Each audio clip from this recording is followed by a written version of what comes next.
কি অবস্থা তোমার? হঠাৎ এমন কথা? কি হয়েছে তোমার?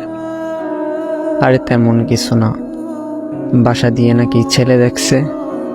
হুম, তো কি হয়েছে? ছেলের নাকি সরকারি চাকরি আছে। থাকতে পারে, জানি না। ও আচ্ছা, তুমি এত কিছু কিভাবে জানলে? তোমার কাজিন বলছে।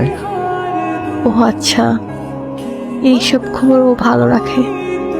তোমার পরিবার তো মনে হয় রাজি। কি করবে এখন? আমাদের সম্পর্ক কি এখানেই সমাপ্তি? এই শোন, বিয়ে আমি করব, আমার পরিবার না। আর তোর এত কিছু কে ভাবতে বলছে? তোর সামনে পরীক্ষা, তুই পড়াশোনায় মনোযোগ দে। আমি তোর ছিলাম, তোর আছি, তোরই থাকবো। তুই পরীক্ষাটা দে আগে, তারপর হাত ধরে নতুন জীবন শুরু করব। সত্যি তো? হ্যাঁ সত্যি।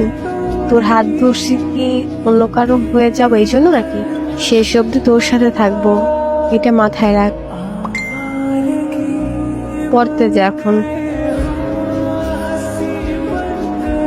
আচ্ছা।